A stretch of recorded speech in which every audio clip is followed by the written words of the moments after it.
నా తోటి నటినట్లుగా వస్తే కనుక ఇక్కడే ఉన్నారు హర్ష కానీ వెళ్ళిపోయి ఉంటాడే ఉన్నా బాబు నా థ్యాంక్స్ హర్ష పాపం హర్ష ఈ సినిమాలో తన ఎంతో ఉత్సాహంతో ఉన్నాడు అండ్ నాకు నా ఫ్యాన్ అంటాడు నిజమనే తెలియదు అందరి దగ్గర అదే మాట అంటాడేమో కానీ కానీ నా సాంగ్స్ అవి అలవోకగా పాడుతూ గుర్తుంచుకుని పాడుతుండే ఎవరి పాట అంటే ఎవరి పాట అంటారంటే మీదే సార్ నా పాట ఓకే నాకు గుర్తు రావట్లేదా ఎప్పుడో ఇది పల్లెటూరు మొనగాడు గోండా ఆ పాటలు పాడితే ఎట్లాగయ్యా అంటే లేదు సార్ మేము అట్లా అంటే అంత ఇదిగా అతను ఈ సినిమాలో ఆ సాంగ్స్ అవి నాతో మాట మంచి ఎంటర్టైన్గా ఉంటూ ఈ సినిమా చేస్తున్నందుకు చాలా చాలా ఆస్వాదించాడు బ్రహ్మాండంగా ఎంటర్టైన్ చేశాడు మమ్మల్ని అయితే మధ్యలో కాల్ ఇరిగింది అది ఎవరి శాపం నేను చెప్పలేను కానీ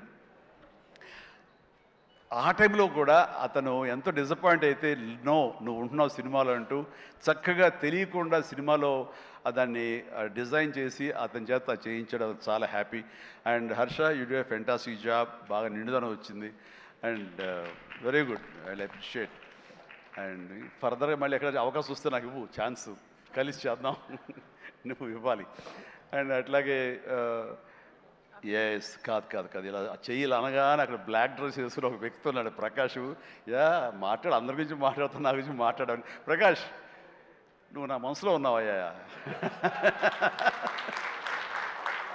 బాగానే బ్యాలెన్స్ చేశానే ప్రకాష్ దాని వండర్ఫుల్ జాబ్ అండి అండ్ చాలామంది ఆ క్లైమాక్స్ సెట్ ఉంది కదా I mean total heroine set ఆ సెట్ని చూసి చాలామంది ఒక ఎక్స్పీరియన్స్ వండర్ఫుల్ డిజైనింగ్ అంటే ఆ ఫోటోలు తీసుకుని ఆ ప్లానింగ్ తీసుకుని చాలామంది ఇల్లు కట్టుకుందాం అనుకునే వాళ్ళు తీసుకెళ్ళడం నేను చూశాను అండ్ ఇన్ఫ్యాక్ట్ నా కూతురు కూడా సజెస్ట్ చేసే పాప నువ్వు ఇల్లు కడితే ఇలా ఉండాలని చెప్పని తను కూడా ప్లాన్ చేసుకుంటుంది అంత చక్కటి డిజైనింగే కాకుండా అంత కాస్ట్ ఎఫెక్టివ్ తోటి ఈ సినిమా లిమిటెడ్ బడ్జెట్తో ముందు ప్రధానంగా జరగటానికి ప్రకాష్ కారణం ప్రకాష్ తను ప్రొడక్షన్ డిజైనర్గా మనస్ఫూర్తిని అభినందిస్తాను Prakash please go head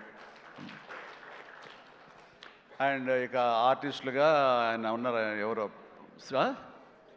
Srinivas గారు మీరే కదండి కలెక్టర్ గారు కూర్చోండి థ్యాంక్ యూ కలెక్టర్ ఆనంద్ చిట్టి అలాగే మన హర్ష అభినవ్ ఎక్కడ ఫెంటాస్టిక్ అభినవ్ వెళ్ళిపోయాడా టైం అయింది అనుకుంటా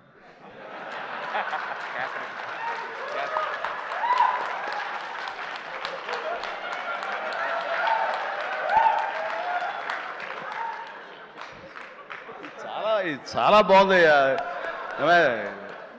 శేఖర్ వంశీ మీరు మీ గ్రూప్ ఉంది ఎక్కడ ఏం దొరుకుతాడా ఈవేళ లాగుదాం చూస్తున్నారు ఇది నేను మంచి ఉద్దేశం అంటే ఇప్పుడు దాంట్లోంచి మీరు ఒక్కరి గురించి ఇలా క్లాప్స్ కొడితే ఎలా చెప్పు సో ఇలా PR team Shekhar Vamsi Manoj and వీళ్ళందరూ కూడా చాలా ఫెంటాస్టిక్ వర్క్ చేశారు అండ్ తర్వాత తన మనసులోంచి ఇక్కడ ఏదైనా మనం చెయ్యాలి వర్క్ చేయాలి ఐ మీన్ దీన్ని పబ్లిసైజ్ చేయాలి అనడంలో మరొక నిష్ణాతుడు ఈయన దుర్మార్గుడు అసలు ఎవరిని ఏమైపోయారు ఏంటి మన క్యాథరిన్ కాదు నయనతారని ఒప్పించి అమ్మాయితో కూడా మనకి ప్రమోషన్స్ చేయించాడంటే కానీ అది ఆ సామాన్యమైన విషయం కాదండి అమ్మాయి ఎవరికి ఒప్పుకోదు తన లిమిట్లో ఉంటుంది అలాంటి అమ్మాయి చేత ఒప్పించాడంటే మరి లోపల ఏమి ఎలాగ అడిగాడు ఎలా కన్విన్స్ చేశాడు ఆ అమ్మాయి మనసుని ఎలాగా ఒప్పించాడు మనిషిని ఎలా ఒప్పించాడు అన్నది మనిషి అనిపోయి మనసు అన్నానా తెలియదు అది మీరే అడిగి తెలుసుకున్న తర్వాత అండ్ అంత సంతోషంగా సినిమా చేసింది అంత నవ్వుతూ చేసింది నాతో 2 సినిమాలు చేసింది అంత సీరియస్గా గుంభరంగా ఉండేది హలో అంటే రెస్పెక్ట్ ఉన్నా సరే బట్ ఈ సినిమాలు పగలబడి నవ్వేది మరి గిలిగింతలు ఎలాగా ఎలా అమ్మాయిని ఒప్పించాడు కానీ wonderful done fantastic job and ఈ సందర్భంగా ఆ అమ్మాయి మాత్రం ఈ క్యారెక్టర్ ఒదిగిపోయింది ఒక డిగ్నిటీ కానివ్వండి ఒక గెయిట్ కానివ్వండి ఆ క్యారెక్టర్కి ఆ అమ్మాయి చేయాలి మరొకరైతే సూట్ అయ్యేది కాదు అటు బిడ్డల తల్లిగారు ఉండాలి ఆ సీనియారిటీ ఉండాలి మెచ్యూరిటీ ఉండాలి స్టైల్ ఉండాలి అండ్ ఫెంటాస్టిక్ లుక్స్ అపిరెన్స్ ఉండాలి అన్నీ కలబోసినటువంటి నయనతారని సెలెక్ట్ చేసి ఎవరితోటైనా సరే నేను కాంప్రమైజ్ అవుతాను తప్ప ఆ అమ్మాయి విషయంలో మాత్రం అమ్మాయి అమ్మాయి ఉండాలని అన్నందుకు ఆ అమ్మాయి ఆ నిండుదనాన్ని సినిమాకి తీసుకొచ్చి పెట్టింది అండ్ థ్యాంక్ యూ చాలా బాగుంది రాఘవేంద్ర గారు అన్నారు భలే మ్యాచ్ చాలా బాగుంది మీ ఇద్దరు కాంబినేషన్ సూపర్ ఇక క్యాథరిన్ కూడా తన నిడివి ఎక్కువగా ఉన్నా సరే అప్పీల్ చేసుకోవడానికి పెద్ద ఉందా చిన్నదా కాదు, మాతో కలిసి చెయ్యాలని తనకి ఉంది, చేసింది, రాణించింది, మెప్పించింది అలాగా. అండ్ ప్రతి ఒక్కరికి ఎవరి పేరైనా మర్చిపోతే క్షమించండి. అండ్ ఎడిటర్ తమ్మిరాజు గారు, ఎస్ తమ్మిరాజు గారు. అండ్ ఎక్కడైనా సారీ ఫ్యాంటాస్టిక్ సార్. అంటే సినిమాని మీరు పరిగెత్తించారు లాస్ట్లో. ఒక 40 నిమిషాలు నేను 2.5 గంటలు చేశారు, ఒక 15 నిమిషాలు తగ్గించి. అండ్ టోటల్గా స్టోరీ మారిపోయింది. చాలామంది వీటి గణేష్ ఉన్నాడు కదా అని అన్నారు. ఆ వీటి గణేష్ లేపడంలో మీ ప్రధానమైన పాత్ర ఉందని తెలిసింది. దానివల్ల స్పీడ్ పెరిగిపోయి కథ మీదే ఫోకస్ అయ్యేలా చేశారు. దానికి మీ పాత్ర అంతా ఇంత కాదు. అంటే ఎడిటింగ్ యొక్క ప్రాముఖ్యత ఏంటి అంటలో నేను ఫైనల్గా ఈ సినిమాకి మరీ సుస్పష్టంగా చూశాను. కొన్ని సాక్రిఫైజులు కావాలి. మీరు మన ఇంట్రో చేసాం గుర్తుందా? ఈ సినిమా బిగినింగ్లో ముహూర్తం అయిన రోజున మీరు అన్నారు, లెంగ్తే కదా ఎక్కువైతే కనుక తోక కట్ చేస్తా, మొక్కే కదా పీకేస్తాను డైలాగ్. రిలవెంట్గా ఒక డైలాగ్ రాశాడు, లెంగ్త్ మీ ఇష్టం ఆయన పెంచుకుంటూ పోతే కనుక బాగోపోతే కత్తిరిస్తా అన్నారే, అది అలాగే చేశారు, కత్తిరించారు. చాలా సక్సెస్ఫుల్, చాలా బాగుంది, వండర్ఫుల్. ఇక సినిమా అంతా నారాయణ నారాయణ ఏమయ్యా అని అన్నానే. ఆ నారాయణ అనేది ఒక రైటర్ యొక్క ఆలోచన అండి. తను రేపు పొద్దున ఈ సినిమాలో తన పేరే జపిస్తూ ఉండాలి అంటూ నారద మహాముని నారాయణ నారాయణ అంటూ మూలోకాలు తిరిగినట్లుగా ఆ నారాయణ అనే రైటర్ తన పేరే పెట్టించాడు ఇందులో. నేను ఎన్నిసార్లు నారాయణ నారాయణ అన్నారు. ఆ నారాయణ అంటాం బాగుందని చాలా రిథమిక్గా తమాషాగా వేరియేషన్స్తో అన్నారని చెప్పేసి ఎవరో దాన్ని రిపోర్ట్ చేశారు.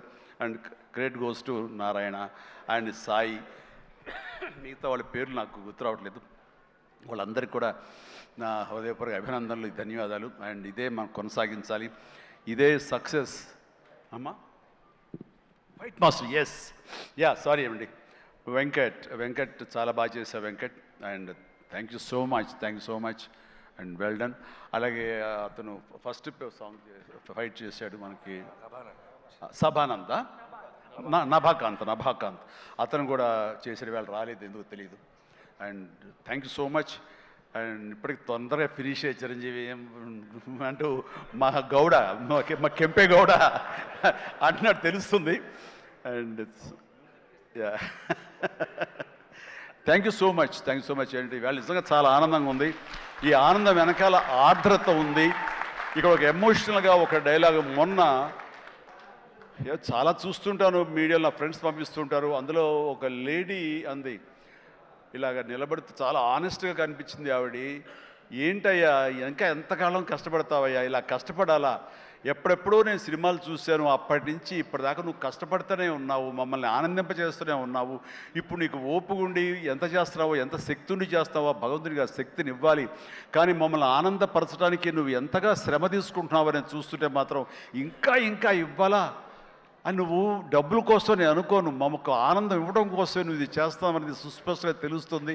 అంత ఆనందం ఇచ్చి నువ్వెంతో కష్టపడుతుంటే చాలామంది క్లాప్స్ కొట్టచ్చు, వావ్ అనొచ్చు థియేటర్లో. కానీ నాకు లోపల బాధ అనిపించేస్తుంది. అయ్యా నువ్వు రెస్ట్ తీసుకోవాలంటే ఆ తల్లికి సభాముఖంగా చెప్తాను, నేను ఎమోషన్ అయిపోయాను. భగవంతుడా నాకు ఏం జన్మించావు. ఇది ఏదో అంటారే, ఇది రకమైన ప్రశంస అనేగా తీసుకుంటే కనుక ఇది అందరికి లభించే ప్రశంస కాదు. అండ్ ఆ భగవంతుడు నాకు ఇలాంటి ప్రశంసలు, ఇలాంటి అభిమానులు, ఇలాంటి ఇది ఇస్తున్నందుకు నిజంగా ధన్యవాదాలు తెలియజేస్తూ కృతజ్ఞతతోటి కళ్ళు చెమర్చిని ఆ తల్లి గురించి చెప్తాను. అమ్మ, ఇది మీకు ఎంత ఆనందం ఇవ్వాలనుకుంటున్నానో ఆ భగవంతుడు నాకు ఇలా అవకాశం ఇచ్చినందుకు నేను కూడా ఇంత కష్టపడటంలో ఆనందం అనుభవిస్తున్నాను. సెట్లో మీరు చూసినప్పుడు అంతటి ఎగ్జైట్మెంట్, అంతటి ఆనందం నేను అనుభవిస్తుంటాను. అది ప్రాక్టికల్గా చూసిన వాళ్ళకి తెలుస్తుంది. కాబట్టి నేను ఏదో కష్టపడిపోతున్నాను, శ్రమిస్తాను అనుకోకండి, మీరు అలా అనుకోవద్దు అంటూ సభాముఖంగా నేను అవి చెప్పాల్సి వస్తుంది. I enjoy working with all youngsters. మీకు ఈ శక్తి ఎక్కడి నుంచి వస్తుందంటే కనుక మీ నుంచి వస్తుంది. నన్ను ఆనందపడేవాడు, నన్ను చూసి ఆనందపడేవాడు, నన్ను ప్రశంసించేవాడు, నేను కావాలని కోరుకునేవాడు, నాకు ఇంకా లాంజివిటీ కావాలని కోరుకునేవాడు, చిరంజీవి ఇంకా ఈ ఇండస్ట్రీలో ఇంకా రాణించాలి, ఇంకా ఎంతో మీకు ఆనందాన్ని ఇవ్వాలని కోరుకునే వాళ్ళ కోరిక చూస్తారా, ఆ కోరిక తాలూకా పాజిటివ్ ఎనర్జీని నేను గ్రహిస్తూ నేను అంత ఎనర్జైజ్ అవుతున్నాను, అంత కష్టపడి పనిచేస్తాను. ఈ జన్మ ఉన్నంత వరకు మిమ్మల్ని అలరిస్తూనే ఉంటాను. అందుకని దీనికి తుది లేదు, ఇది కొనసాగింపే తప్ప. Thank you very much. ధన్యవాదాలు అండ్ జై Hind. Thank you sir, thank you very much. ఇంతటి మెమరబుల్ సంక్రాంతిని మా అందరికీ ఇచ్చినందుకు ఈ కాంబినేషన్కి స్పెషల్ థ్యాంక్ యూ. అండ్ ఈ కాంబినేషన్లో మరో సంక్రాంతి, మరో పండగ కూడా రావాలి అని మనస్ఫూర్తిగా కోరుకుంటూ very special thanks to megastar Chiranjeevi గారు అండ్ విక్టరీ వెంకటేష్ గారు.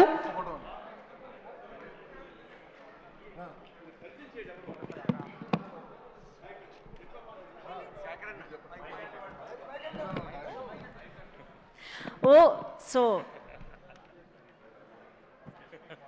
బ్రహ్మయ్య గారు, మన అనిల్ రావుపూడి గారికి స్వయం తండ్రి గారు. ఈయన సెట్లో ప్రతిరోజు ఉండి తన కొడుకు యొక్క ఎదుగుదలని, కొడుకు పనితనాన్ని, కొడుకు సక్సెస్ని చూసి ఎంతగా ముచ్చటగా పుత్రోత్సాహాన్ని అనుభవిస్తున్నాడంటే ఒక్కోసారి నాకే కుళ్ళు వస్తుంది. నన్ను మించిన పుత్రోత్సాహాన్ని అనుభవిస్తున్నాడు ఈయన. And wonderful. కష్టపడి ఒక డ్రైవర్గా, ఒక ఆర్టీసీ డ్రైవర్గా రేయింబవళ్ళు కష్టపడి కొడుకుకి మన ఎంఎస్ చదివించి అక్కడ కాదు కొడుకు ఇది ఇష్టం అంటే కనుక అటు తీసుకువెళ్ళి సినిమాలకు వెళ్ళమని ఎంకరేజ్ చేసి అసలు సినిమాల్లో అనిల్ రావుపూడి చెడగొట్టిందే ఈ వ్యక్తి అండి. నాన్న చిరంజీవి సినిమా రిలీజ్ అయింది నాన్న, 8 ఏళ్ల కుర్రాడంటే అరే పదరా అమ్మకి చెప్పరా వెళ్ళిపోదాం అని తీసుకెళ్ళి ఆ సినిమా చూసి, ఆ డ్యాన్సులు చూసి, ఆ వేసుకున్న బట్టలు ఏవైతే గ్యాంగ్ లీడర్ బట్టలు, ఇంకో బట్టలు ఏవో, ఆ బట్టలు అన్నీ అలాగే కుట్టించి టైలర్ దగ్గర కొడుకేసి, కొడుకు యానివర్సరీస్లో స్కూల్లో డ్యాన్స్ చేస్తుంటే చూసి ఆనందపడిపోయేటువంటి అల్ప సంతోషి, ఆనందపడేంత గొప్ప వ్యక్తి. అండ్ తన కోరిక, కొడుకు మీద తను పెట్టుకున్న ఆశలు, ఈ రోజు నా కొడుకు ఇంత సక్సెస్ఫుల్ డైరెక్టర్గా ఉండి సూపర్ స్టార్స్ని తను డైరెక్ట్ చేస్తుంటే ఎంత మురిసిపోతుంటాడంటే ఇంతకంటే జన్మకి ఏం కావాలి ఒక తండ్రికి. Congratulations and wonderful. ప్రతి నిమిషం ఆస్వాదించండి, ఆనందపడండి ప్లీజ్. వావ్, ఒక ప్రౌడ్ ఫాదర్, ఇంకొక ప్రౌడ్ ఫాదర్.